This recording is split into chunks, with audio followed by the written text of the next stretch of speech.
পাক কিয়ামতের মাঠে পিঁপড়ার মতো আকৃতিতে হাসর করাবেন। তারা কারা? যারা এই দুনিয়াতে অহংকার প্রদর্শন করত।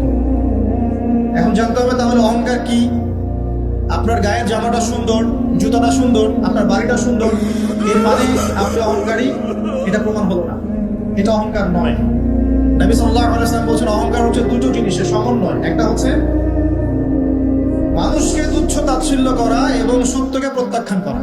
বাতারুল হাক্কি ওয়া গামতুন নাস, মানুষকে তুচ্ছ তাচ্ছিল্য করা এবং সত্য মানে আল্লাহ পাকের বিধান যেটা সত্য এটাকে অস্বীকার করা, এটা হচ্ছে অহংকার। ইবলিসের জ্ঞান ছিল না?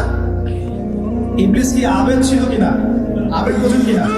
আবেদ মানে যে প্রচুর ইবাদত বন্দেগী করেছে আল্লাহ পাকের। ইবলিস কি আল্লাহর ইবাদত করে নাই? আল্লাহ পাক কি তাকে অনেক উঁচু মর্যাদা দেননি? কেন তাহলে সে চিরস্থায়ী জাহান্নামী হচ্ছে? উত্তর কি? একটা আদেশ আল্লাহ পাক করেছিলেন আদম আলাইহিস সালামকে সিজদা করার। ওয়া ইয কুলনা লিল মালাইকাতি ইসজুদু লিআদম ফাসাজাদু ইল্লা ইবলিস। আল্লাহ পাক ফেরেশতা মণ্ডলী সবাইকে বলেছিলেন যে আদমের সামনে সিজদা করো, সম্মানের সিজদা করো। কেন সিজদা করতে হবে? কারণ আদম আলাইহিস সালামকে আল্লাহ পাক নিজ হাতে সৃষ্টি করেছেন এবং তাকে আল্লাহ পাক সমস্ত জ্ঞান শিক্ষা দিয়েছেন। জ্ঞানের কারণে আদম আলাইহিস সালাম এখানে সুপিরিয়র। আল্লাহ পাক ফেরেশতাদেরকে ডেকে বলছেন তোমরা আদমের সামনে সিজদা করো। ইবলিস কিন্তু ফেরেশতা নয়, সে কিন্তু জিন। আল্লাহ পাক ফেরেশতাদেরকে বলছেন সিজদা করো, মানে কিন্তু এই নয় যে ইবলিসও ফেরেশতা। ইবলিস কিন্তু ফেরেশতা নয়, সে কিন্তু জিন জাতির অন্তর্ভুক্ত ছিল। এই দলিল সূরা কাহফের মধ্যে আছে, কানা মিনাল জিন ফাফাসাকা আন আমরি রাব্বি। ইবলিস জিন জাতির অন্তর্ভুক্ত একজন সত্তা ছিল। সে সিজদা করলো না, যুক্তি দিল, একটা বাতিল কিয়াস করলো, সেটা হচ্ছে খালাকতানি মিন নার ওয়া খালাকতাহু মিন তিন। আমাকে সৃষ্টি করেছেন আগুন দিয়ে এবং আদমকে সৃষ্টি করেছেন কি দিয়ে? মাটি দিয়ে। কেন আমি আদমকে সিজদা করব?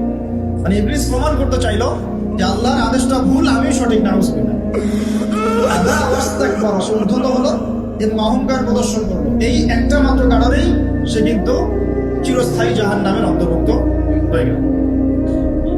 তো অহংকার কি? আল্লাহ পাকের আদেশটাকে তাহলে লঙ্ঘন করে অহংকার, এবং অন্যকে তুচ্ছ তাচ্ছিল্য করে কি? অহংকার। ইবলিস এখানে দুটো কাজই করেছে, আল্লাহর সত্যটাকে, হকটাকে অস্বীকার করেছে এবং আদম আলাইহিস সালামকে কি তুচ্ছ করে নাই? আচ্ছা, এখন আমরা যারা ইসলাম পালন করছি আমাদের মধ্যে এখন এই সমস্যাটা দেখা যায়, এই রোগটা দেখা যায়। 5 ওয়াক্ত নামাজ কয়েকদিন পড়লেই মনে হয় যে আমি খুব বড় মুসলিম হয়ে গেছি, অন্য ভাইরা মনে হয় খুব ভালো মুসলিম নয়। একটা ইগো প্রবলেম চলে আসে না?